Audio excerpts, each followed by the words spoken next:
క్రీస్తుని వేడగరారండి.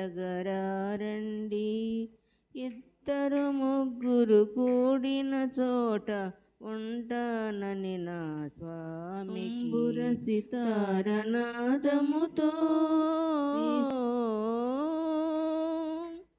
పాపులకై దిగి వచ్చెనట, రోగులకే వైద్యుడని పాపుల పంక్తిని కూర్చుని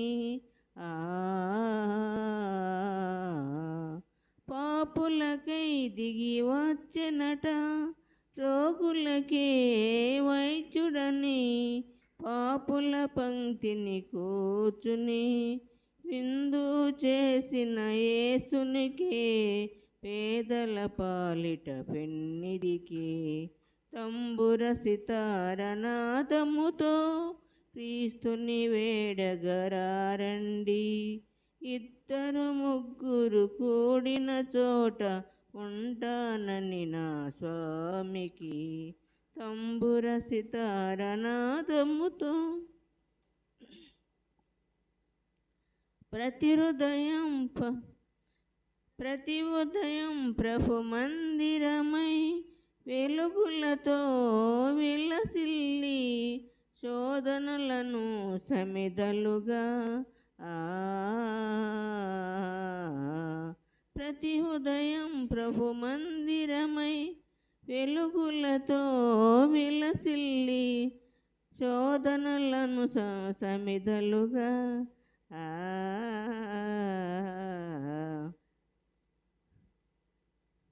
నరకాగ్నులలో పడవేసి క్రీస్తును చేరగ పరుగిడవా తంబుర సితారనాదముతో క్రీస్తుని వేడగరారండి. ఇద్దరు ముగ్గురు కూడిన చోట ఉంటానని నా స్వామికి తంబుర సితారనాదముతో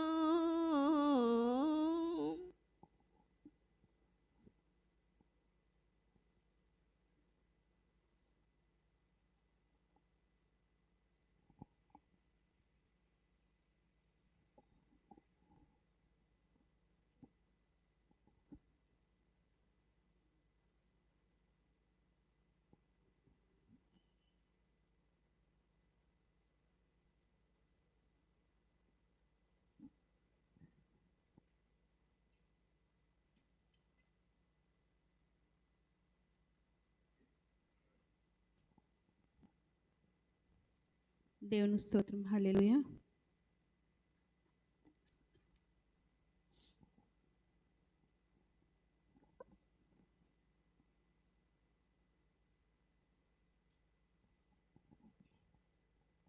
ఏ పాపమెరుగని యో పావనామూర్తి పాప విమోచకుండా నా పాలి దైవమా నా పాపముల కొరకి పాట్లు నొందినావా. నా పాలి దైవమా నా పాపముల కొరకి పాట్లు నొందినావా. ముళ్ళతో కిరీట మల్లిని శిరముపై జల్లాటమున మోతిరా సిల్లిపోతి విరక్షక ముళ్ళ పొట్లకు శిరము తల్లడిల్లగ సొమ్మ సిల్లిపోతి విరక్షక. ఏ పాప మెరుగని యో పావనామూర్తి పాప విమోచకుండా నా పాలి దైవమా నా పాపముల కొరకి పాట్లు నొందినావా. కలువరి గిరిదనుక సిలువ మోయాలేక కలవరము నొందినావా. సిలువ నీతో మోయ తులువలో వేరొకని తోడుగా నిచ్చినారా. సిలువనితో మోయ తులువలో వేరొకని తోడుగా నిచ్చినారా. చెరుగు యూదులు పెట్టు పడరాని పాటలకు తుడివడి నడచినావా. కడకు కల్ కల్వరిగిరి కడకేగి సిల్వను గ్రక్కున దించినావా కడు కల్వరిగిరి కడకేగి సిల్వను గ్రక్కున దించినావా ఏ పాప మెరుగని ఓ పావనామూర్తి పాప విమోచంగా నా పాలి దైవమా నా పాపముల కొర ఈ పాటలు నొందినావా నా పాలి దైవమా నా పాపముల కొర ఈ పాటు నొందినావా. దేవుని స్తోత్రం.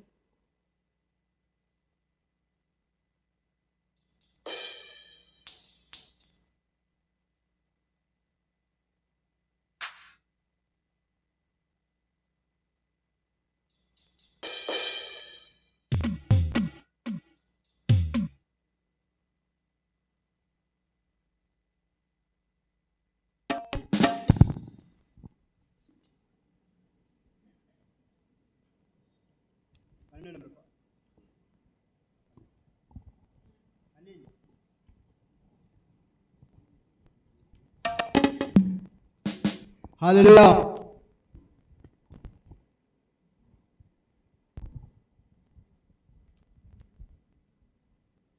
హల్లెలూయా హల్లెలూయా.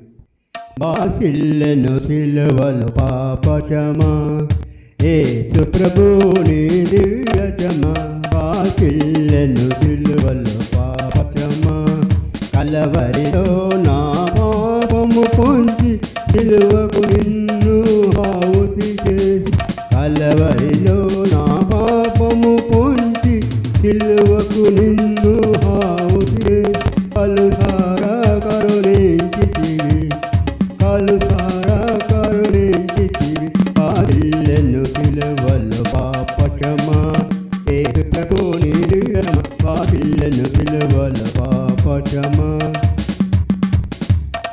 దోషము చేసిన నేనే కదా మోసములో బ్రతికిన నేనే కదా దోషము చేసిన నేనే కదా మోసములో బ్రతికిన నేనే కదా మోసితివా నా శాపవరం మోసితివా నా శాపవరం బాసిల్లెను సిలువల పాపచమా యేసు ప్రభుని దివ్యజమా బాసిల్లెను సిలువల పాపచమా పాపము చేసి గడించి మరణం శాపముగానే నాటించిన పాపము చేసి గడించి మరణం శాపముగానే నాటించి కాపరివైన గోచితివి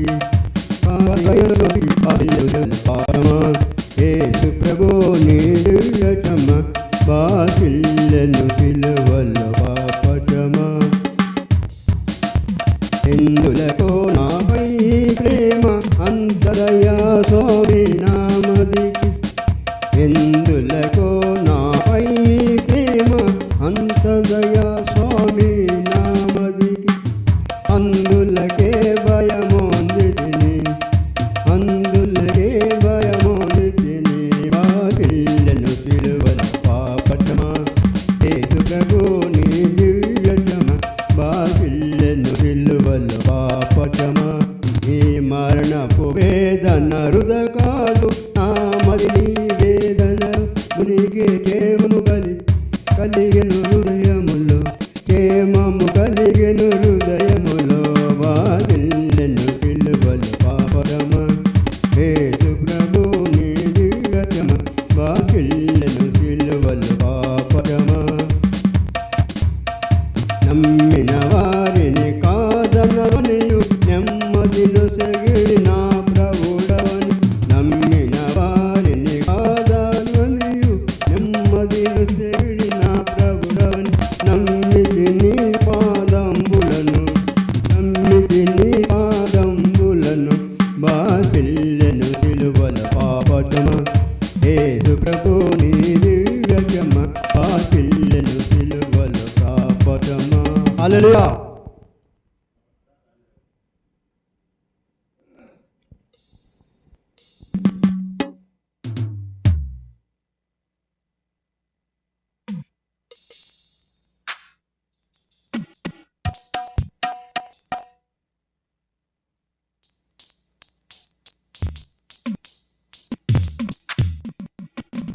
దేవుని స్తోత్రం. నమ్మి నమ్మి మనసులను నీవు నమ్మి నమ్మి పలుమార్లు మోసపోయావో, పలుమార్లు మోసపోయావో.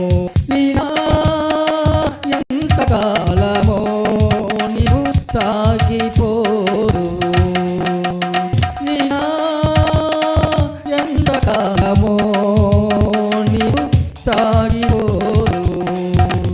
నమ్మి నమ్మి నమ్మి నమ్మి మనసులను నీవు నమ్మి నమ్మి పలుమార్లు మోసపోయావో, పలుమార్లు మోసపోయావో. రాజులను నమ్మి బహుమతిని ప్రేమించిన విరాము ఏమాయనో, దైవ దర్శనం పోయెను. రాజులను నమ్మి బహుమతిని ప్రేమించిన విరాము ఏమాయనో, దైవ దర్శనం పోయెను. నా యేసయ్యను నమ్మిన ఎడల ఉన్నత బహుమానము నీకే. నమ్మి నమ్మి పలుమార్లు మోసపోయావో, పలుమార్లు మోసపోయావో. ఐశ్వర్యము నమ్మి వెండి బంగారము ఆశించిన ఆకాను ఏమాయనో, అగ్నికి ఆహుతి ఆయను.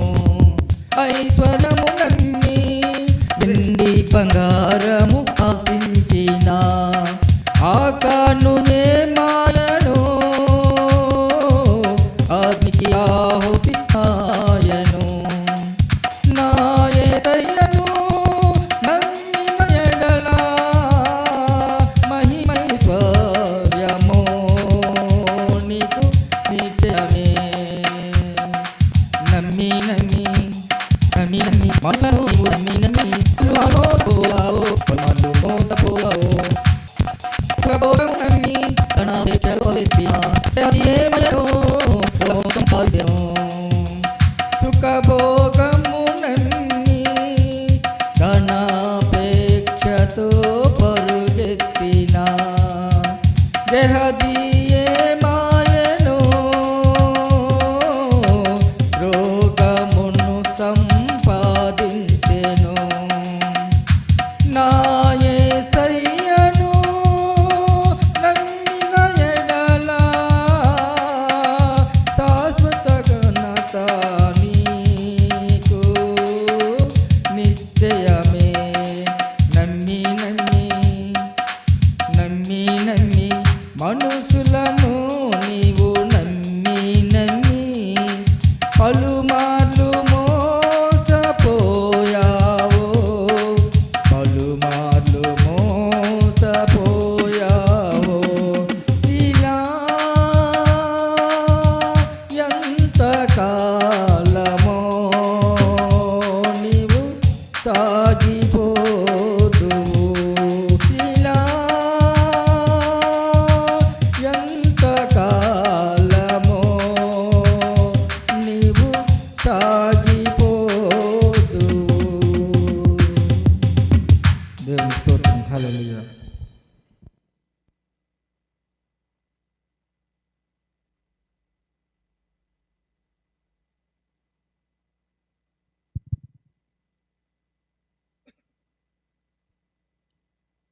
దేవుని పరిశుద్ధ గణనామమునకు మహిమ కలుగును గాక. హల్లెలూయా చెప్తామా? హల్లెలూయా హల్లెలూయా. చాలా సంతోషం పిల్లరా. దేవుడు తన మహాకృపను బట్టి గడిచిన 14 దినాలు తన అమూల్యమైన కృపలో జ్ఞాపకం చేసుకుని తిరిగి 15వ దినం ఇటు రీతిగా ప్రభు పాద సన్నిధిలో నివసించేటువంటి అవకాశాన్ని ప్రభు మనకి ఇచ్చారు. అందుని బట్టి దేవుని ఉన్నతమైన నామమునకు ఘనత కలుగునుగా. మరి సమయంలో ఈ 15వ దినములో దేవుని వాక్యాన్ని చదువుదాం. మొదటి భాగము 144వ సంకీర్తన 9-10 చరణాలు మొదటి భాగం. రెండవ భాగంగా మొదటి యోహాను పత్రిక 5వ అధ్యాయము 3-5 వచన గల భాగం 2 భాగాలుగా మనము చదువుదాం. మొదటి భాగం 144వ సంకీర్తన 9-10 చరణాలు మరి తల్లిగారు లలిత కుమారి బెహర్ గారు చదువుతారు. రెండవ భాగము మొదటి యోహాను పత్రిక 5వ అధ్యాయము 3-5 వచనాలు రాజారావు గారు చదువుతారు. తదుపరి ధనుంజయ్ గారు ప్రార్థనలు నడిపిస్తారు.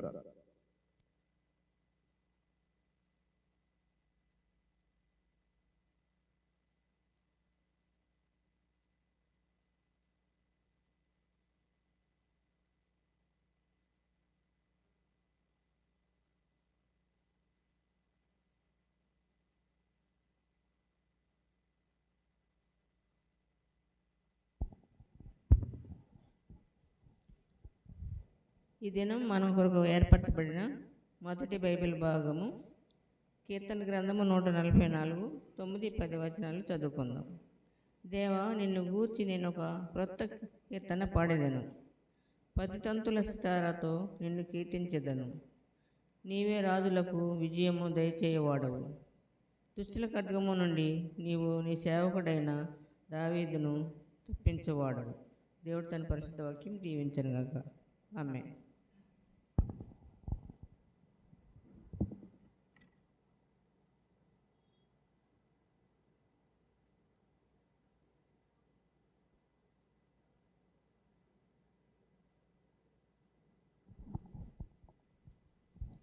దినము 2వ వాక్య ధ్యాన భాగముగా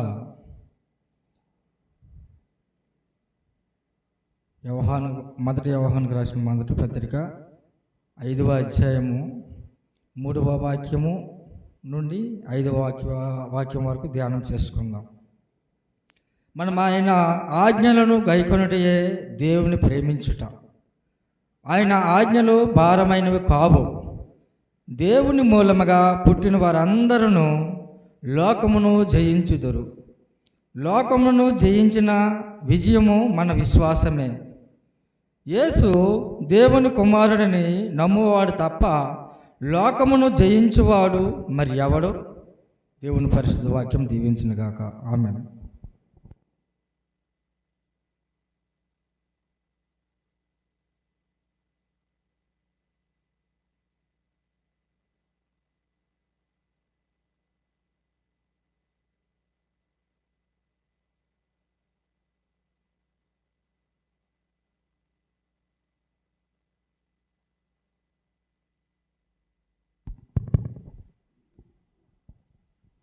ప్రార్థన. మహాపరిశుడ, ప్రేమగల తండ్రి, కృపగల దేవ, పరిశుద్ధుడా పరిశుద్ధుడా పరిశుద్ధుడా నాన్న, నేటికి నాన్న 15 దినాల శ్రమ కూడికల్లో నాన్న కూడి వచ్చిన బిడ్డలందరినీ దీవించి ఆశీర్వదించండి ప్రభా. అదేవిధంగా సంఘాన్ని, సంఘ కాపర్ని, సంఘ సభ్యులను, చదువుకున్న బిడ్డల్ని ప్రభా, వచ్చిన వారి బిడ్డలందరినీ నన్ను దీవించి ఆశీర్వదించమని ప్రార్థిస్తున్నాను. రానటువంటి వారు నన్ను దయతో క్షమించి మరొక తరుణం దయచేయను.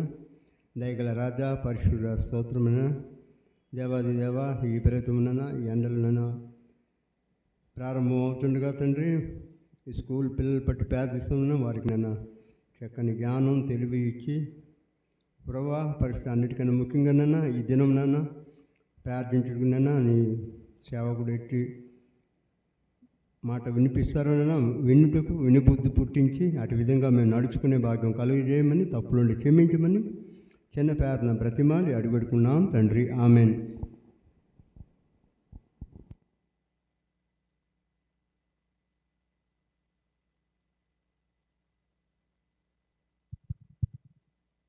వాక్య భాగాలు చదివి వినిపించినటువంటి తల్లిగారు లలిత కుమారి బెహ్రా గారు, ప్రియులు రాజారావు గారు, ప్రార్థనలో నడిపించినటువంటి ప్రియులు ధనుంజయ్ గారు, ముగ్గురికి ప్రభునామములో వందనాలు తెలియజేస్తున్నాను. మరి ఈ సమయంలో తిరిగి 15వ ప్రశ్న కొరకు సిద్ధపడదాం. స్పందన ప్రతిస్పందన కార్యక్రమాన్ని ప్రియులు సహోదరి శ్రీమతి సువర్ణకుమారి బెహర్ గారు కొనసాగిస్తారు.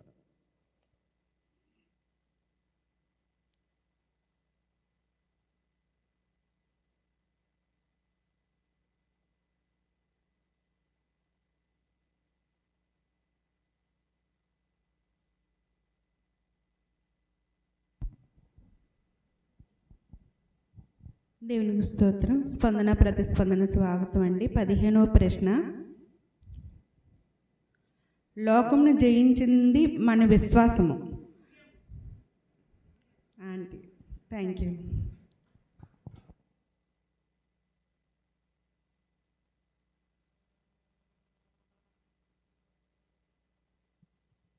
స్పందన ప్రతిస్పందన కార్యక్రమం నడిపించిన స్వర్ణకుమారి గారికి వందనాలు తెలియజేస్తున్నాను. ఈ సమయంలో మనమందరం కూడా నిలబడదాం.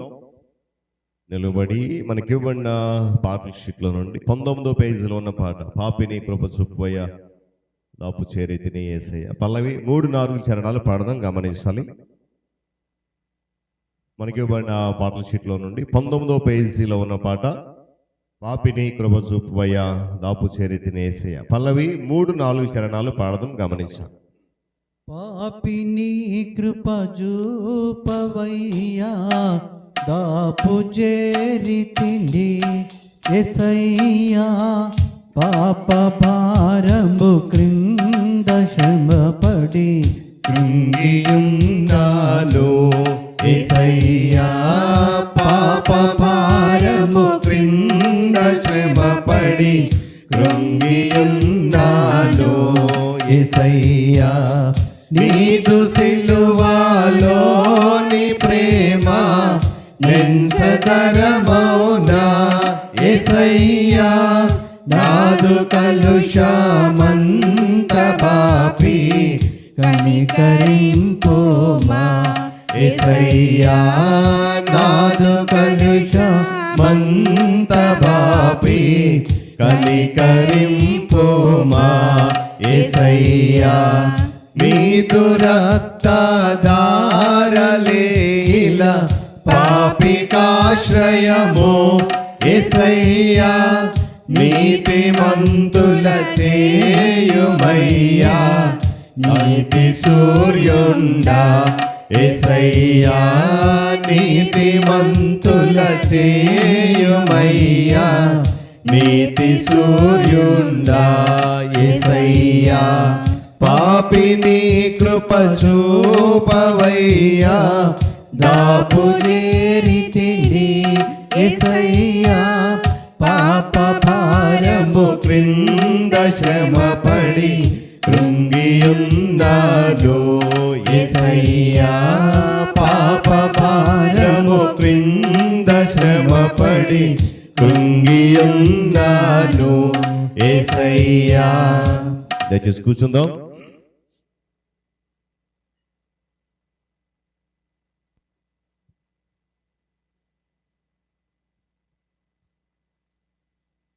దేవుని పరిశుద్ధ గణనామమునకు మహిమ కలుగునుగాక. హల్లెలూయా చెప్తామా? హల్లెలూయా.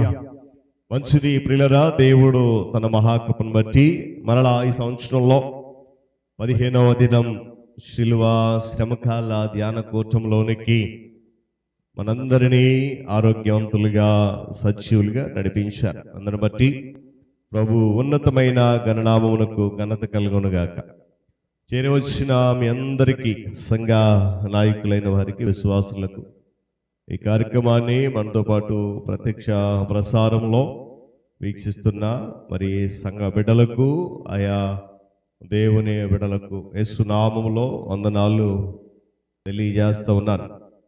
మరి ఈరోజు మన ధ్యానాంశము విజయం కదా. చాలా సంతోషం విజయం అన్న మాట అంటే. కారణం ఏంటంటే ఏ ఒక్కరు కూడా అపజయాన్ని కోరుకుంటారండి. నేను ఓడిపోవాలి అని కోరుకుంటారా? కోరుకోరు. ఉదాహరణకి గత రాత్రి మ్యాచ్ చూసాం. ఏమంటే చాలా ఉత్కంఠభరితం అంటారు కదా, మునివేళ్ళ మీద నిలబెట్టింది అంటారు కదా, అలాగా. అంటే ఏదేమైనా కొన్ని కోట్ల మంది, ఇంచుమించుగా 58 కోట్ల మంది చూశారు రాత్రి మ్యాచ్. ఏదంటే భారతదేశం గెలవాలని. అని ఇది మాట చెప్తున్నానంటే, విజయం అనేది ఎవరు కూడా విడిచిపెట్టుకోరు. లాస్ట్ చివరి నిమిషంలో అయినా సరే గెలవాలి అనేటువంటి తాపత్రయం. అయితే ఆధ్యాత్మిక జీవితంలో మనం గమనించినప్పుడు యేసుక్రీస్తు ప్రభువారిలో మనకు కలిగేటువంటి విజయం అనేది ఒకేసారి జరిగేటువంటి సంఘటన కాదు. ఇది మనము నిరంతరము కృషి చేయాలి. అలా చేస్తే వచ్చేటువంటి విజయం, నిరంతర ప్రక్రియ. ఊరికే ఒకేసారి నాకు విజయం కావాలి ప్రభువా అంటే వెంటనే మనకు వచ్చేది కాదు. ఇది మన జీవితంలో నిరంతర కృషి చేయాల్సినటువంటి నిరంతర ప్రక్రియ కూడా. చూడండి, క్రీస్తులో విజయం అనేది పాపము మరణంపై ప్రపంచమంతటిపై దేవుని యొక్క పూర్తి మరియు చివరి విజయం. ఈ విజయము క్రీస్తు వారిని అనుసరించే వారు ఎవరైతే ఉంటారో హృదయపూర్వకంగా వారందరికీ కూడా ఇది అందుబాటులో ఉంటుంది. దేవుని స్తోత్రం కలుగును గాక. చెప్పాలి గట్టిగా హల్లెలూయా.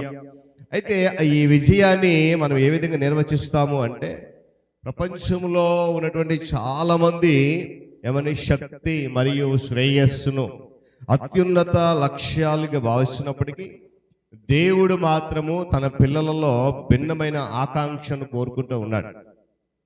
లోకంలో ప్రజలు ఏ విధంగా విజయం సాధించాలని కోరుకుంటున్నారు, కానీ దేవుడు మాత్రము తన పిల్లలు విశ్వాసం ద్వారా మాత్రమే విజయం పొందాలని కోరుకుంటూ ఉన్నాడు, ఆకాంక్షిస్తూ ఉన్నాడు. చూడండి, మన మధ్యలో 2 వాక్య భాగాలు చదవగడ్డ మనం విన్నాం. 2 వాక్య భాగాల్లో కూడా విజయం గురించిన మాట ప్రస్తావించడం జరిగింది. 144వ సంకీర్తనలో కీర్తనకారుడు దావీదు ఏమంటున్నాడంటే, చక్కటి మాట, రాజులకు విజయం ఇచ్చేది నీవే. ఏమన్నాడండి? నీవే రాజులకు విజయం ఇస్తావు, దుష్టుల ఖడ్గము నుండి తప్పించువాడవు నీవే.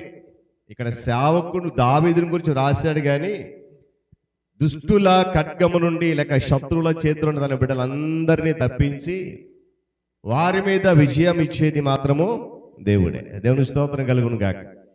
దావీదు ఎందుకు అంత ఖచ్చితంగా చెప్పగలుగుతున్నాడంటే, దేవుడు దావీదుని పిలిచిన తర్వాత, ఏర్పాటు చేసుకున్న తర్వాత, ఎంతో మంది శత్రువులు తనను తరుముతూ ఉన్నప్పుడు, అందులో భాగంగా తన కుమారుడైనటువంటి అభిషాలోము కూడా దావీదును తరుముతున్నప్పుడు ప్రాణం భయంతో పారిపోతున్నా కూడా శత్రువులందరి మీద ఏమంటే విజయాన్ని అనుగ్రహించాడు దావీదుకి. చివరికి తన కొడుకు అనగా అభిషాలోము చంపాలని చూసినా కూడా దేవుడు అభిషాలోము చేతికి దావీదును అప్పగించలేదు. అందుకొరకే కృతజ్ఞతగా ఈ మాట చెబుతూ, నీవే రాజులకు విజయము దయచేస్తావు. రాజు ఎవరక్కడ? కీర్తనకారుడు దావీదు. ఇశ్రాయేలులందరి మీద ఏమండి ఎన్నికలినటువంటి దావీదును దేవుడు రాజుగా ఏర్పాటు చేసి యుద్ధం చేసిన ప్రతిసారి కూడా దావీదు విజయము పొందుకున్నాడు. కారణం ఏంటో తెలుసా? శత్రువుల యుద్ధానికి వెళ్ళేటప్పుడు దావీదు ఖచ్చితంగా దేవుని మందిరంలోకి వెళ్ళి ప్రార్థన చేసేవాడు. శత్రువుల మీద యుద్ధానికి వెళ్తా ఉన్నాను, వెళ్ళాలా వద్దా, విజయం ఇస్తావా లేదని ప్రార్థన చేసినప్పుడు దేవుడు తప్పకుండా జవాబు ఇచ్చేవాడు, నువ్వు వెళ్ళు, ఈ శత్రు సమూహాన్ని చేతికి అప్పగిస్తావు. లేదు, ఒక్కొక్కసారి దావీదు చెప్పేవాడు, అక్కడికి వెళ్ళొద్దు, ఈరోజు ఆ యుద్ధానికి వెళ్ళొద్దు, మరుసటి రోజు వెళ్ళు. ఇలా దేవుని మాటకు కట్టుబడి వెళ్ళినప్పుడు ఏమని దావీదు విజయాలు సాధించుకుంటూ వెళ్ళాడు. దేవుని స్తోత్రం కలుగును గాక. అయితే అలా దావీదు సాధించిన విజయాలలో ఒక విజయం వారికి దుఃఖాన్ని కలిగించింది. ఏంటి ఆ విజయం అని అంటే, యోవాబు అనగా దావీదు సేవకుడైనటువంటి యోవాబు యుద్ధం చేస్తున్నప్పుడు అభిషాలోమును చంపాలనేటువంటి తాత్పర్యం కలిగి ముందుకు వెళ్తున్నప్పుడు దావీదైతే చెప్తాడు అభిషాలోమును చంపొద్దు అని. కానీ మరి యోవాబు తగిన సమయం కొరకు వేచి చూస్తున్నప్పుడు ఈ యుద్ధం జరుగుతున్న సమయంలో ఏమండి దావీదు కుమారుడు అనేటువంటి అభిషాలోము ఈ యోవాబు సైన్యానికి ఎదురు నిలవలేక పారిపోతాడు. పారిపోతున్న సందర్భంలో అప్పుడు ఒక మాట ఉంటుంది, అతడు కంచెరగాడి ఎక్కి వెళ్ళిపోతూ ఉంటే తన జుట్టు అండి చెప్పండి మస్తకి వృక్షాన్ని తగులుకున్నప్పుడు ఆ భూమికి ఆకాశానికి మధ్యలో వేలాడుతున్నప్పుడు యోవాబు సేవకుడు చెప్తాడు, అయ్యా అభిషాలోము పలానా వృక్షానికి వేలాడుతూ ఉన్నాడు. వేలాడుతూ ఉన్నప్పుడు యోవాబు అంటాడు, నువ్వెందుకు చంపకుండా వచ్చేసావు అంటాడు.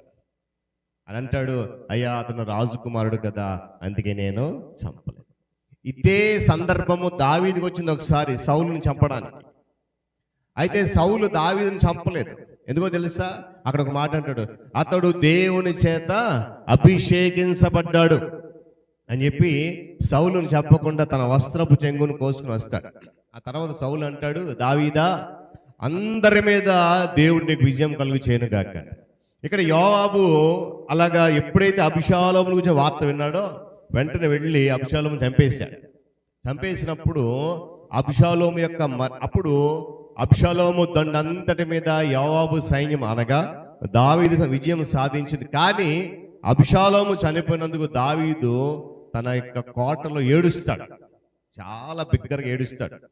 ఏడ్చినప్పుడు ఆ దుఃఖము ఆ విజయము దావీదు పడక సైన్యం అంతటికి కూడా దుఃఖాన్ని కలిగజేసింది. వాస్తవానికి విజయం ఏం చేస్తుంది? అందరికీ చెప్పాలి, అందరికి ఏం చేస్తుంది? సంతోషాన్ని కలిగజేస్తుంది. కానీ ఆనాటి విజయం మాత్రము ఇశ్రాయేలు ప్రజలు సిగ్గుతో తలదించుకొని తమ తమ గుడారాల్లో దాక్కున్న పరిస్థితి ఏర్పడింది. కారణం, విజయశీలుడుగా ఉన్నటువంటి దావీదు ఏమండి దేవుడిచ్చిన విజయాన్ని మరచి ఏమండి ఆ యొక్క పుత్రోత్సాహం కొరకు ఏడ్చిన సందర్భము.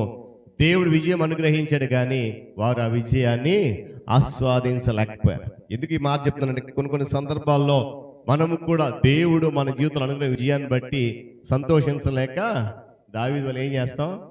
దుఃఖపడుతూ ఉంటాం. తద్వారా ఆ విజయము మనతో పాటు సంతోషించగలిగిన వారందరికీ కూడా అది దుఃఖమే. కొన్నిసార్లు మనం చేసే పనులు అలాగే ఉంటాయి. కానీ ఏది ఏమైనా కూడా దేవుని ప్రజలుగా పిలువబడిన వారందరికీ విజయం ఇచ్చేది మాత్రము ఆయనే. ఇక రెండో భాగంలో చక్కటి మాట ఉంది కదా, ఏమన్నాడు ఆయన? చదవండి ఒకసారి ఆ మాట. దేవుని మూలముగా పుట్టిన వారందరూ లోకాన్ని జయిస్తారు, లోకమును జయించిన విజయము మన విశ్వాసమే. అయితే ఈ రాత్రి మనం గమనించాల్సిన ఒక విషయం ఇక్కడ ఉంది. ఏంటంటే, దేవుని మూలంగా పుట్టాము, మంచిదే. లోకం మీద విజయం సాధించామని నేను వాక్యం చెప్తుంది, మంచిదే. ఆ విజయం సాధించింది మన విశ్వాసమే అని కూడా జ్ఞాపకం చేస్తున్నాడు. అయితే ఈరోజు ఆ యొక్క పరిశీలన, ఆ ప్రక్రియ అనేది వాస్తవ రూపంలో మన జీవితంలో జరుగుతుందా లేదని మనం ప్రశ్నించుకోవాలి. ఏంటంట, దేవుని మూలంగా పుట్టిన వారందరూ ఏం చేస్తారు? చెప్పండి చెప్పండి, వాక్యం ఉంది అక్కడ, చెప్పండి. దేవుని మూలం పుట్టిన వారందరూ ఏం చేస్తారు? లోకమును జయిస్తారు. ఏమండి, మరి రోజు మనమందరం కూడా దేవుని మూలంగా పిలువబడి ఆయన కుమారుడు మన రక్షకుడు క్రీస్తు రక్తంలో కడగబడిన మనము లోకాన్ని జయించగలుగుతున్నామా? లోకాశలను జయించగలుగుతున్నామా అనేది ప్రశ్న. ప్రభు దృక్కోణం నుండి చూస్తే విజయం అంటే మనము హృదయపూర్వకంగా ఆయన మార్గములు నడవడమే. దేవుని దృష్టిలో లేక దేవుని యొక్క దృక్కోణం చూస్తే, దేవుని యందు విశ్వాసం ఉంచి విధేయత చూపిస్తే ఏమండి మన వల్ల కాదు అనుకున్నటువంటి అసాధారణమైన క్రియలను కూడా దేవుడు చేయగలుగుతాడు. దానికి ఉదాహరణ ఎవరంటే, న్యాయాధిపతి గ్రంథంలో గిద్యోను అనే వ్యక్తి ఉంటాడు. తీయవసరం లేదు కానీ గిద్యోను దేవుడు పిలిచినప్పుడు అక్కడ ఒక మాట ఉపయోగిస్తాడు. ఆ మాట చదువుతున్నప్పుడల్లా నాకు మళ్ళీ సంతోషం అనిపిస్తుంది. ఏమని పిలుస్తాడు తెలిసి? దేవుని దూత పరాక్రమం గల బలాఢ్యుడా అని పిలుస్తాడు. వాస్తవానికి గిద్యోను దాక్కుంటాడు శత్రువులకు భయపడి దాక్కున్నప్పుడు దేవుని దూత వచ్చి ఆ స్వరంతో పిలిచినప్పుడు గిద్యోను చాలా ఆశ్చర్యపోతాడు. పిలిచిన తర్వాత యుద్ధానికి నేను వెళ్ళను, ఎందుకంటే నేను వాస్తవానికి గిద్యోను యొక్క స్వభావం ఏంటంటే పిరికివాడు, భయస్థుడు. కానీ అలాంటి వ్యక్తిని దేవుడు ఎన్నుకుని అసాధారణంగా ఇశ్రాయేలు ప్రజలందరికీ గిద్యోను ద్వారా ఒక గొప్ప విజయాన్ని అందించాడు. కారణం ఏంటో తెలుసా? ఆయన మాటకు లోబడి ఆయన మార్గంలో నడిస్తే, విధేయత చూపిస్తే నీ ద్వారా నా ద్వారా కూడా అసాధారణమైన విజయాన్ని దేవుడు సమకూరుస్తాడు. దేవుని స్తోత్రం కలుగును గాక. ఏమండి, కొన్నిసార్లు అపవాది యుద్ధం చేసేటప్పుడు, ప్రస్తుతానికి మనము ఆత్మ సంబంధమైన యుద్ధంలో ఉన్నాం, గమనించాలన్నమాట. ఇక్కడ అనగా భూమి మీద నివసించే ప్రతి విశ్వాసి కూడా ప్రస్తుత దినాల్లో ఎలా ఉన్నారంట? ఆత్మ సంబంధమైన యుద్ధంలో ఉన్నారు. అది గమనించాలి. అదేంటంటే పాస్టర్ గారు, మనం ఏమన్నా కత్తులు పట్టుకెళ్తున్నామా, ఈట్లు పట్టుకెళ్తున్నామా, లేదా యుద్ధ సామగ్రి పట్టుకెళ్తున్నామా అనుకోవచ్చు. ఏమండి, మనము ఆ యుద్ధ ఆయుధాలు ఏమీ తీసుకువెళ్ళకపోయేప్పటికీ కూడా అపవాదితో నిరంతరం మనం ఏం చేస్తున్నాం? యుద్ధం చేస్తూనే ఉన్నాం. కారణం ఏంటంటే అపవాది ఊరికే ఉండట్లేదు, గమనించాలి. అయితే ఆ యుద్ధంలో పాల్గొంటున్న మనము జాగ్రత్త పడకుండా ఉంటే మనం వెళ్ళేటువంటి ప్రతి దారిలో, ప్రతి మలుపులోనూ మన విజయాన్ని అడ్డుకునేటువంటి ఏదో ఒకటి ఎదురవుతూనే ఉంటుంది. నేను మరలా జ్ఞాపకం చేస్తున్నాను, మన విశ్వాస యాత్రలో విశ్వాస యుద్ధం వెళ్తున్నప్పుడు చాలా జాగ్రత్తగా వెళ్ళాలి. అలా జాగ్రత్త పడకుండా ఇదంటారు కదండి, గుడ్డిగా వెళ్ళిపోతే ఏమండి, మనం వెళ్ళే ప్రతి మలుపులోనూ మనకు దక్కాల్సిన విజయాన్ని అడ్డుకునేది ఏదో ఒకటి ఎదురవుతూనే ఉంటుంది. అలా ఎదురైనప్పుడు మనం జాగ్రత్త కలిగి ఉంటే విజయం మన సొంతం అవుతుంది. ఒకవేళ జాగ్రత్త పడలేదనుకోండి, ఓటమి ఎదురవుతుంది. ఆ విషయాన్ని కూడా గమనించాలి. చూడండి, దేవుని పిల్లలుగా ఉన్న వారిని ప్రతిసారి కూడా తప్పు దారిని పట్టించి నాశనము చేసేటువంటి వ్యవహారాన్ని అపవాది ఇంకా విరమించుకోలేదు. వాస్తవానికి యేసుక్రీస్తు ప్రభువారు సిలువలో మరణించి తిరిగి లేచి అపవాది మీద విజయం సాధించాడు, అందులో ఎలాంటి సందేహము లేదు. అయినా కూడా అపవాది తన బిడలుగా ఉన్నవారిని, అనగా క్రీస్తు బిడలుగా ఉన్నవారిని తప్పుదారి పట్టించి నాశనం చేసేటువంటి ప్రక్రియను ఇంకా విరమించుకోలే. ఎందుకంటే ఎప్పటికైనా ఆయన మీద లేక ఆయన బిడ్డల మీద విజయం సాధించాలి అని అనేక రకాల ప్రయత్నాలు చేస్తున్నాడు, కానీ అంతిమ విజయం మాత్రము విశ్వాసులదే. దేవుని స్తోత్రం కలుగును గాక. చెప్పాలి కదా, హల్లెలూయా. ఏమండి, ప్రతి మైలురాయి దగ్గర ప్రతి వారు ఆగి చాలా జాగ్రత్తగా తమ అనుభవాల థర్మామీటర్ని ఏం చేయాలంటే సరి చేసుకోవాలి. తగినంతగా ఉందో లేదో అని చెప్పి ఒకసారి పరిశీలన చేసుకోవాలి. అలా పరిశీలన చేసుకుని జాగ్రత్తగా వెళ్తున్నప్పుడు ఎంత కఠిన పరిస్థితులనైనా అపవాది మీద మన విజయము సాధించగలుగుతాం. దేవుని స్తోత్రం కలుగును గాక. కొన్నిసార్లు అపజయపు కోరల్లో నుంచి కూడా విజయాన్ని పొందడానికి లేక విజయాన్ని చేజిక్కించుకోవడానికి సాధ్యపడతా ఉంటుంది. ఎప్పుడు నేను ప్రారంభం చెప్పినట్లుగా మనము విశ్వాసముంచి ఆయన యందు విధేయత చూపిస్తే అపజయపు అంచులకు వెళ్ళిపోయినా కూడా చివరి నిమిషంలో కూడా దేవుడు మనల్ని ఏం చేస్తాడు, విజయానికి దగ్గరగా తీసుకెళ్తాడు. దేవుని స్తోత్రం కలుగును గాక. అయితే మనం చేయాల్సిన ఒకటి ఏంటంటే, సరిగ్గా అవసరమైన సమయంలో మన విశ్వాసపు ధ్వజాన్ని పైకెత్తాలి. కొన్నిసార్లు మనం అది ఉపయోగించాం. ఏమండి, విశ్వాసము ఎలాంటి పరిస్థితులనైనా చెప్పాలి విశ్వాసము ఎలాంటి పరిస్థితులనైనా మార్చగల శక్తి వంట. దేవుని స్తోత్రం కలుగును గాక. అది ఎంత చీకటి వచ్చినప్పటికీ, ఎంత కష్టం వచ్చినప్పటికీ, ఎంత క్లిష్టమైనప్పటికీ కూడా ఒక్క క్షణం మనం యథార్థ హృదయముతో దేవుని తట్టు ఎత్తి పట్టుకుంటే చాలు, కడురెప్ప పాటులో ఆ విశ్వాసము పరిస్థితులన్నిటిని కూడా ఏం చేస్తుందంట, మార్చేస్తుంది. అందుకే గత రాత్రి మనం అదే తెలుసుకున్నాం, స్థిరమైన విశ్వాసం. ఆ స్థిర విశ్వాసం ఉండి ఒక్క క్షణం ఏమండి, మన చుట్టూ చీకటి అలుముకుంది, పరిస్థితులన్నీ కూడా క్లిష్టమైపోయాయి, ఏ దారి కూడా లేదు, ఎవరు కూడా సహాయం చేయడానికి రారు. అలాంటి ఆ ఒక్క క్షణం మనకు గుర్తు రావాల్సింది ఏంటంటే, మనము కలిగి ఉన్నటువంటి విశ్వాసం.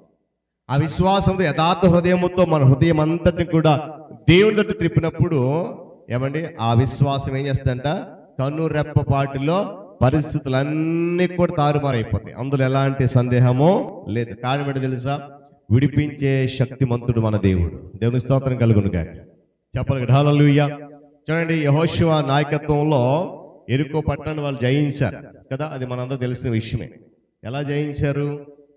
వాస్తవానికి యెరికో గోడలు చెప్పండి యెరికో గోడలు చాలా ఎత్తైన గోడలు. అది ఎలాంటి యుద్ధ సామాగ్రి పట్టుకెళ్ళినా కూడా కోల్చలేనంత బలము గలవి. ఒకవేళ కోల్చగలిగిన అందులో ఉన్నటువంటి సైన్యం, యుద్ధ సైన్యం చాలా బలమైన సైన్యం. అలాంటి యెరికో పట్టణాన్ని యెహోషువ నాయకత్వం ఇశ్రాయేలు ఎలా జయించారో తెలుసు కదా. కేవలము దేవుని మాట మీద విశ్వాసం ఉంచి ఆయనకు విధేయత చూపించి కేవలము స్తుతులు చెల్లించడం ద్వారానే విజయం సాధించారు. యెహోషువ గ్రంథం ఉంటుంది అక్కడ. ఎన్నిసార్లు తిరుగుతారండి వాళ్ళు? 7 సార్లు తిరుగుతారు. 7వ సారి 7 సార్లు తిరుగుతారు. ఏమండి, వాళ్ళ యొక్క స్తుతి కేకలతో యెరికో ఎత్తైన ప్రాకారాలన్నీ కూడా సమూలంగా కూలిపోయేసరికి దేవుడు ఆ యొక్క యెరికో పట్టణం మీద విజయాన్ని అనుగ్రహించాడు. గమనించి ఎందుకు ఈ మాట జ్ఞాపకం చేస్తానంటే, క్లిష్టమైన పరిస్థితి ఎదురైనప్పుడు మన హృదయము కేవలము దేవుని తట్టు మాత్రమే త్రిప్పి ఉంచాలి. అలాంటి సమయంలో ఆ విశ్వాసం మన పరిస్థితులన్నింటినీ కూడా తారుమారు చేస్తుంది. ఆయనపై మనకున్న విశ్వాసము ఏమండి ప్రతి క్షణం కూడా మనకు విజయాన్ని ఇస్తుంది. ఈ మాట నమ్మాలి మనం. ఆయన మీద మన విశ్వాసం ముందుకు వెళ్తే ప్రతి క్షణం కూడా విజయమే. మన ముందు అన్ని ఓడిపోతాయి, అన్నిటినీ కూడా మనం ఏం చేయగలం, ఓడించగలం. ఏమండి వాటన్నిటిని కూడా గెలిచేది మనకున్నటువంటి విశ్వాసం. అందుకే ఆ మాట 2వ భాగంలో చెప్తున్న మాట అదే. ఏమంటాడంట, లోకమును జయించిన విజయము మన విశ్వాసమే. తర్వాత మాట, ఈ మాట గమనించాలి, యేసు దేవుని కుమారుడని నమ్మువాడు తప్ప లోకమును జయించువాడు మరి ఎవడు? ఒక ప్రశ్న వేస్తా ఉన్నాడు అక్కడ. ఆయనే అనగా లోక పాపాల కొరకు తన ప్రాణాన్ని త్యాగము చేసినటువంటి యేసుక్రీస్తు ప్రభువారు నిజముగా దేవుని కుమారుడని నమ్మే ప్రతి ఒక్కడు కూడా ఏం చేస్తాడంట, లోకాన్ని జయిస్తాడు. నమ్మని వాడికి అపజయమే.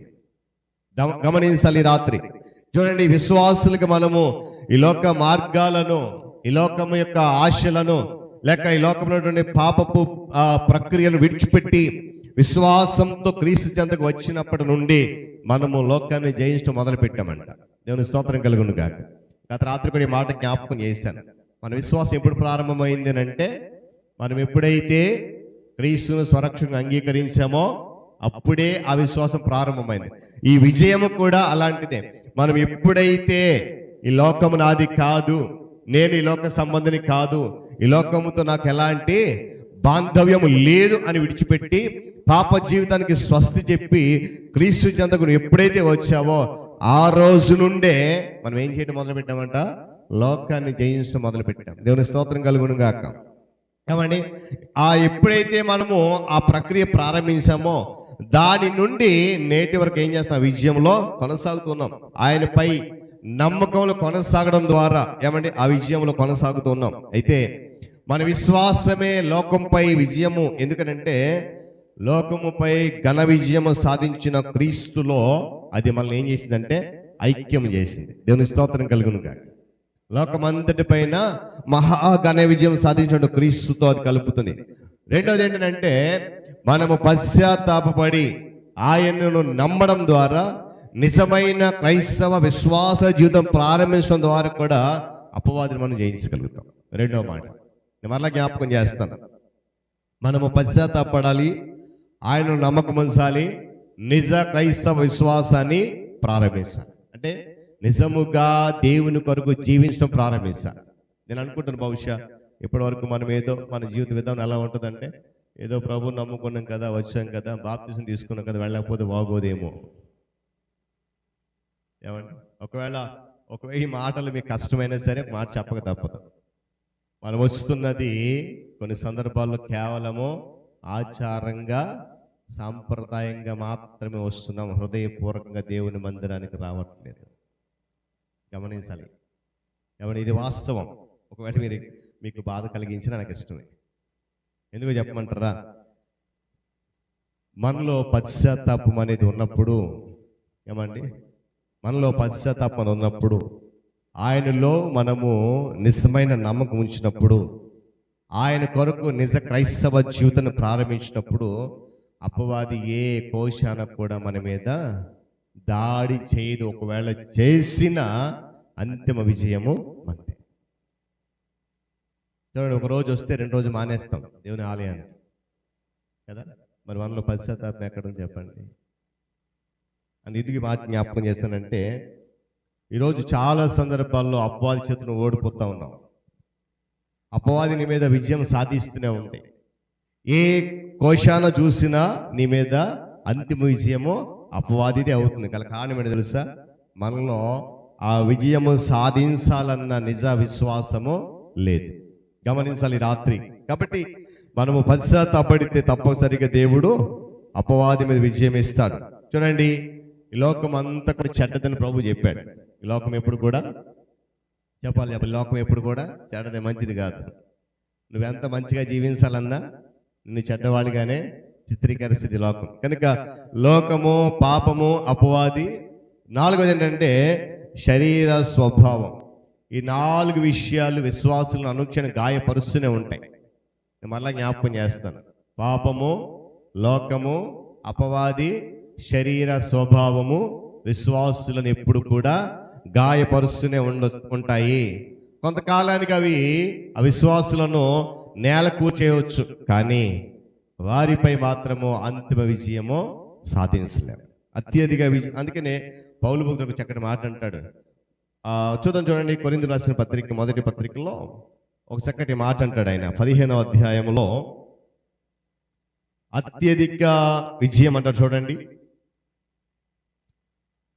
మొదటి కొరింథీయులకు రాసిన పత్రిక 15వ అధ్యాయము 57వ వచనం. ప్రార్థన చేసుకున్న వాక్యం చదివి గమనించాలి. అయినను మన ప్రభువైన యేసుక్రీస్తు మూలముగా మనకు జయము అనుగ్రహించుచున్న దేవునికి స్తోత్రము కలుగును గాక. హల్లెలూయా చెప్పాలి కదా, హల్లెలూయా. ఏం చేస్తాడంట? మనము ఏమండి, ఒకవేళ పాపం ద్వారా శోధించబడిన, అపవాది ద్వారా శోధించబడిన, శరీర స్వభావం ద్వారా శోధించబడినా కూడా అత్యధిక విజయం మాత్రము మనదే. ఇదే అన్నాడు, మన ప్రభు అయిన యేసుక్రీస్తు మూలముగా మనకు జయము అనుగ్రహించుచున్న దేవునికి స్తోత్రం అని చెప్తూ ఉన్నాడు. అంటే అత్యధిక విజయం పొందుతున్న వారిని ఏది కూడా ఓడించడం అసాధ్యం. విశ్వాసములో నీవు స్థిరంగా కొనసాగితే విజయము నీ సొంతం, నిన్నెవరు కూడా ఓడించలేరు. ఆ విషయాన్ని రాత్రి మనం గమనించాలి. చూడండి, విశ్వాసులకు నమ్మకం ఇచ్చిన దేవుడే అంతవరకు ఆ నమ్మకములోనే కొనసాగే విధంగా ఉంచుతాడు. క్రీస్తులోనికి వారిని తెచ్చినటువంటి దేవుడు ఏమని క్రీస్తులోనే వారిని ఉంచుతాడు. అంతిమ శాశ్వత విజయాన్ని విశ్వాసులకు ఇవ్వడానికి ఆయన ఇష్టపడతాడు. మరి ఈరోజు ఆ విజయాన్ని మనం పొందుకోవడానికి సిద్ధంగా ఉన్నామా లేదా అనేది పరిశీలన చేసుకోవాలి. ఏమండి, ఎందుకంటే మరి విశ్వాసులకు విజయం కలగడానికి గల కారణం ఒకటే.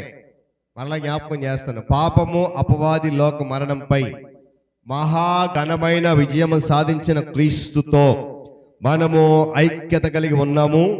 ఆయన విజయములో భాగస్వాములమై ఉన్నాం. అందుకొరకే మనలను ఓడించడం ఎవరి తరమో కాదు. కనుక చివరి మాట చదివి ప్రార్థన చేసుకుని చూడండి. ద్వితీయోపదేశ కాండములో 20వ అధ్యాయము 4వ వచనములో ఇశ్రాయేలును మోషే నాకు నడిపిస్తూ వారికి చెప్తున్న ఒక చక్కటి మాట అక్కడ జ్ఞాపకం చేస్తున్నాడు.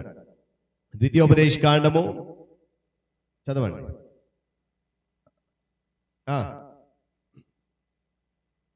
మీ కొరకు మీ శత్రువులతో యుద్ధము చేసి మిమ్మల్ని రక్షించువాడు మీ దేవుడైన యెహోవాయే. దేవుని స్తోత్రం కలుగును గాక. చెప్తామా? హల్లెలూయా. మరొకసారి నేను చదువుతున్నాను చూడండి, 3వ వచనం నుండి. ఇశ్రాయేలులారా వినుడి, నేడు మీరు మీ శత్రువులతో యుద్ధం చేయడానికి సమీపించుచున్నారు. మీ హృదయములను జంకనీయకుడి, భయపడకుడి, వణకకుడి, వారి ముఖమును చూచి బెదరకుడి. కారణం ఏంటంటే మీ శత్రువుతో యుద్ధము చేసి రక్షించువాడు దేవుడైన యెహోవా. కనుక పిల్లరా, రాత్రికాల సమయంలో విజయము మన సొంతం కావాలి అంటే మనం ఏం చేయకూడదు అంట? బెదిరిపోకూడదు, వణిగిపోకూడదు, విశ్వాసములో సడలిపోకూడదు. అలా ఉన్నప్పుడు తప్పనిసరిగా ఏ విశ్వాసం అయితే ప్రభు మనకి ఇచ్చాడో ఆ విశ్వాసాన్ని మనము అంతము బట్టి గట్టిగా చేపడితే విజయము మన సొంతం. అందుకే యోహాను పత్రిక వల్ల జ్ఞాపకం చేస్తున్నాను, దేవుని మూలముగా పుట్టిన వారందరూ లోకమును జయిస్తారు. లోకమును జయించిన విజయము మన విశ్వాసమే. యేసు దేవుని కుమారుడను నమ్మువాడు తప్ప మరి లోకమును జయించువాడు ఎవడు?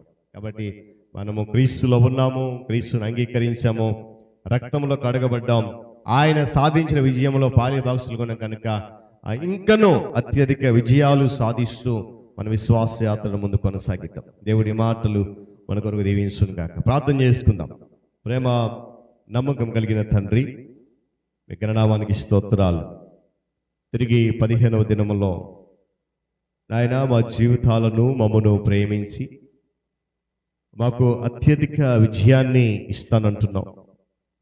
రాజులకు విజయము దయచేవాడు నీవే అని కీర్తనకారుడు తెలియజేశాడు. లోకమును జయించడానికి, లోకం మీద వచ్చిన విజయానికి గల కారణం మా విశ్వాసమే అని భక్తుడు యోహాను ద్వారా తెలియజేశారు. అయితే ప్రస్తుత దినాల్లో మేము అపవాదితో యుద్ధములో ఉన్నాము, ఆత్మ సంబంధ యుద్ధములో. ఆ పోరాటములో మేము విజయం సాధించాలంటే మీ అంత విశ్వాసం ఉంచి విధేయత చూపించి పశ్చాత్తాపడి ఏ క్షణములోనైనా నీవు మాకు విజయం అనుగ్రహిస్తావనే నమ్మకముతో మా హృదయాన్ని మీ తట్టు త్రిప్పి ఉంచితే తప్పనిసరిగా మీరు విజయం సాధిస్తారు అని ఈ రాత్రి నీ వాక్యం ద్వారా జ్ఞాపకం చేసినందుకు స్తోత్రాలు.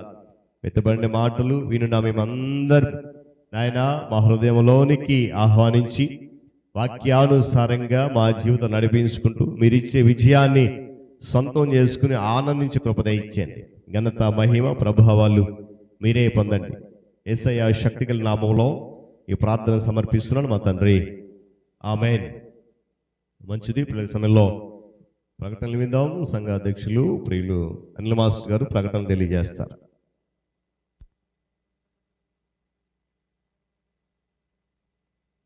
దేవునికి వందనాలు. పాస్టర్ గారికి, పెద్దలకు, కూడి వచ్చిన విశ్వాసులందరూ కూడా యేసుక్రీస్తు నామములో వందనాలు తెలియజేస్తూ మరి ఈరోజు 15వ దినంలో ఉన్నాం.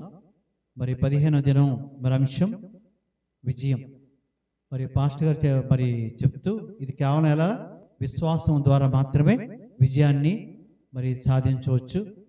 పాస్టర్ గారు స్టార్ట్ చేస్తూ గత రాత్రి మ్యాచ్ గురించి చెప్పారు. మరి విజయం ఏ విధంగా మనం పొందాం. అది తను ఏంటంటే సంజు శాంసన్ తను కూడా దేవుని బిడ్డ, గతంలో చెప్పాను. మళ్ళీ తననే ఈ విజయంలో కీలక పాత్ర వహించాడు. అంటే దేవుణ్ణి ఎవరైతే విశ్వాసంతో సేవిస్తారో తప్పక విజయం అక్కడ మన దగ్గరే ఉంటుందని రుజువు చేశాడు. అయితే ఇక్కడ 2 వాక్య భాగాలు చదువుకున్నాం, పాత నిబంధన, క్రొత్త నిబంధన.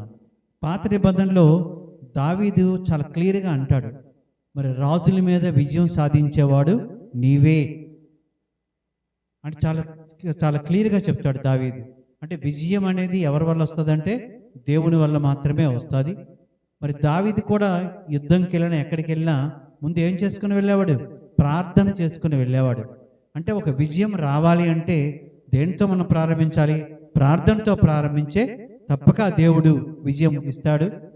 మరి దాని విజయం విశ్వాసం మాత్రమే సాధించగలం. మరి 2వ రిఫరెన్స్కి వస్తే అక్కడ యోహాను ద్వారా మనకి ఏం చేస్తాడంటే లోకంలో కలుగు విశ్వాసం కూడా, లోకంలో కలుగు ఆ యొక్క విజయం కూడా ఎవరిస్తాడు, దేవుడే ఇస్తాడు. దేవుని మూలంగా ఎవరైతే యేసే క్రీస్తుని నమ్ముతారో దేవుని మూలంగా పుట్టిన వాళ్ళందరికీ కూడా దేవుడు విశ్వాసం ఇవ్వడానికి సిద్ధంగా ఉన్నాడు. ఆ విశ్వాసం అట, అది ఆ విజయం అంటే ఎలాంటిదట, అసాధారణ విజయం. కొన్నిసార్లు అనుకుంటాం లాస్ట్ మూమెంట్ వరకు ఇది అవ్వదు అనుకుంటే లాస్ట్ ఆ క్షణంలో మనకేమిస్తాడు, విజయం ఇస్తాడు. కేవలం ఇది మన వల్ల కాదు, కేవలం దేవుని వల్ల మాత్రమే ఇస్తాడు. అయితే ఈ విజయం రాకుండా ఉండడానికి అపవాది ఎన్నో ప్లాన్స్ చేస్తూ ఉంటుంది. ఆ విజయం మనకి రాకుండా సాతాను ఎన్నో ప్లాన్స్ ఇస్తాడు. కానీ అంతిమ విజయం ఎవరిది, మన యొక్క విశ్వాసుడిది మాత్రమే. మన విశ్వాసంతో ఉంటాం కాబట్టి ఎవరు కూడా దాని విజయాన్ని మన నుంచి తీయలేరు, మనకున్న విజయం. సో దేవుని నమ్ముకోవాలి. అయితే మనకి అది ఆ విజయం ఉద్యోగంలో అవ్వచ్చు, ప్రమోషన్లో అవ్వచ్చు, ఆర్థిక స్థితి బాగోలేదనుకోండి దాంట్లో అవ్వచ్చు, ఆరోగ్య స్థితి బాగోలేదనుకోండి దాంట్లో కూడా విజయం సాధించవచ్చు. సో ఇన్నిట్లో కూడా మనం విజయం సాధించాలంటే కేవలం మనం ఏంటంటే విశ్వాసంతో ఉండాలి. ఒక ఉదాహరణ చెప్పారు పాస్టర్ గారు, యెహోషువ. ఆయనట స్తుతి ఎలా చేసేవాడట, స్తుతి కేకలట. అక్కడ ఉంది అవార్డు, స్తుతి కేకలు చేశారట. స్తుతి కేకలు చేస్తే అక్కడ ఏంటట, అక్కడ విజయం సాధించినట్టుగా మనం అక్కడ చూస్తాం. ఆ స్తుతి వల్ల ఏమైంది, అక్కడ ఎరికో గోడలు ఏమైపోయాట, కూలిపోయాయి. చూడండి ఎంత పవర్ఫుల్ ఉందో ఆ స్తుతికి, ఆ వర్షిప్కి ఎంత పవర్ఫుల్ అంటే ఆ ఎరికో గోడలు కూడా కూలిపోయాయి. సో మనం జాగ్రత్తగా ఉండవలసింది 4 విషయాల్లో జాగ్రత్తగా ఉండాలని ఈరోజు తెలుసుకున్నాం. ఏంటట, పాపం ఒకటి, లోకం ఒకటి, 2వది, తర్వాత 3వది శరీరం, లాస్ట్ది అపవాది. ఈ 4 మనల్ని దిగజారుస్తూ ఉంటాయి. సో ఆ 4 జోలికి వెళ్లకుండా ఉంటే విజయం మందే అంటూ చాలా స్పష్టంగా చెప్పారు. ఒకసారి చప్పట్లు వస్తూ సార్, థ్యాంక్ యూ సార్. అయితే మరి విజయం సాధించిన వారికి ఏమిస్తాడు బహుమానం, కిరీటం ఒకటి ఇవ్వాలి. విజయం సాధించిన వాడికి కిరీటం వస్తుంది. మరి ఎలాంటి కిరీటం మనం పొందకోబోతున్నామో తెలుసుకోవాలంటే రేపు సాయంత్రం 6:30కు మరలా వస్తే ఎలాంటి ఆ యొక్క కిరీటం అనేది మనం పొందుతామో మరొకరు పాస్టర్ గారు కాదు మరొకరి ద్వారా మనం అది తెలుసుకుంటాం. ఆ యొక్క కాబట్టి తప్పక అందరూ రావాలి. మరి తెలుసు కదా, ఈరోజు శుక్రవారం మనం చాలా దగ్గరకు వచ్చాం. ఇంకా మనకి 3 శుక్రవారాలు అవ్వాలి, పూర్తవ్వాలి. సో మనం మరి రేపు తప్పక రండి. ఎందుకంటే ఎల్లుండి మనకి ఉమెన్స్ డే ఉంది, అంతర్జాతీయ మహిళా దినోత్సవం. ఆదివారం ఎప్పుడు కూడా మనం ఘనంగా ఈవినింగ్ కాబట్టి అందరికి పిలిచేవాళ్ళం, మార్నింగ్ కాబట్టి ఏ విధంగా చేద్దామనేది పెద్దలతో కొంచెం మాట్లాడతాం. కాబట్టి రేపు మీకు తెలియజేస్తాం. ఎందుకంటే మన సంఘంలో స్త్రీలు ఎక్కువ మంది ఉన్నారు. అంతేకాక చాలా మరి మన కోసం విజ్ఞాపన చేసే స్త్రీలు కూడా మన మధ్యలో ఉన్నారు. చాలా పెద్ద వయసులో దేవుడు వాళ్ళకి ఇచ్చాడు. అలాంటి వాళ్ళకి మనం చిన్న ఫెలిసిటేషన్ కార్యక్రమం కూడా మనం చేసుకుంటే బాగుంటుంది. కాబట్టి స్త్రీలందరూ రేపు రావాలి. ఎందుకోసం? రేపు ఎల్లుండి గురించి మీకు తెలియజేస్తాము. ఏ ప్రోగ్రాం ఉంటుందో అది చర్చిలోనే ఉంటుంది. కాబట్టి దాని గురించి అందరూ కూడా సిద్ధపడి రావాలని కోరుతూ రేపు సాయంత్రం మరలా 6:30కి కలుద్దాం. Thank you. అందరూ లేచి నిలబడదాం. ముగింపు ప్రార్థన, ప్రభు నేర్పిన ప్రార్థన ఆశీర్వాదంతో ఈ 15వ దినపు కూటాన్ని ముగించుకుందాం. 16వ దినం కొరకు సిద్ధపాటు కలిగి వద్దాం. దేవుడు మనము నమ్మి ఆరాధిస్తున్న క్రీస్తు ద్వారా అత్యధికమైన విజయాన్ని అనుగ్రహిస్తూ ఉన్నాడు ఆయన. ఆ విజయము పొందుకోవడానికి మనము అర్హులమా కాదా అనేది మనల్ని మనమే ప్రశ్నించుకోవాల్సినటువంటి పరిస్థితి రాత్రి దేవుడు మనకు కల్పించాడు. పశ్చాత్తాపముతో, విశ్వాసముతో, విధేయతతో ఒక క్షణము హృదయాన్ని దేవుని వైపు త్రిప్పి ఉంచడం ద్వారా ఆ విజయం సొంతమవుతుందని వాక్యం విన్నాం. ప్రార్థన చేసుకుందాం. సకల ఆశీర్వాదములకు కారణభూతుడా, ప్రేమ నమ్మకం కలిగినటువంటి మా ప్రియ పరలోక తండ్రి, మీ నామానికి వేలాది కృతజ్ఞతాస్తుతులు చెల్లిస్తున్నాం. 3వ మాసములో మొదటి శుక్రవారం ఇటు రీతిగా నాయన మాకు విజయాన్ని అనుగ్రహిస్తానంటున్నాం. అయితే విజయము పొందుకోవాలి అంటే పాపం వైపు కానీ, లోకం వైపు కానీ, అపవాది వైపు కానీ, శరీర స్వభావం వైపు కానీ తిరగొద్దు అంటున్నాం. భయపడొద్దు, జంకవద్దు, వణకొద్దు, మీ హృదయాన్ని కలవరపడనియొద్దు అని నీ వాక్యం ద్వారా మమ్మల్ని హెచ్చరించాం. ఎందుకంటే మా పక్షాన యుద్ధము చేసేది మీరే అని నీ వాక్యం జ్ఞాపకం చేస్తా ఉన్నాం. ఆయన అలనాటి కాలంలో రాజులందరి పక్షాన్ని యుద్ధం చేసి నీ బిడలైన ఇశ్రాయేలులకు ఆయన విజయం అనుగ్రహించాం.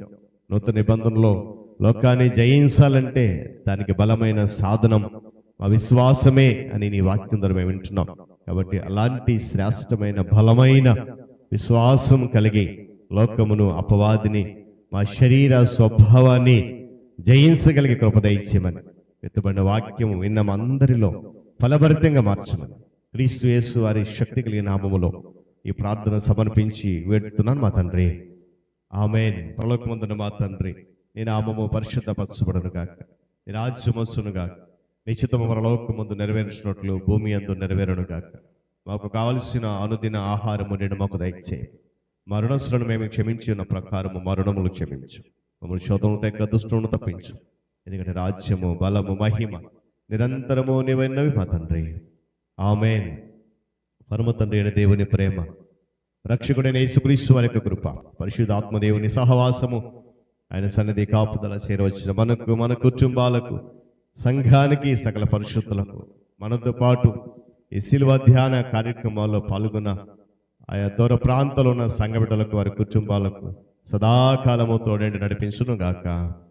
ఆమేన్. అందరికి వందనాలండి. దేవుడు అందరిని దీవించును గాక.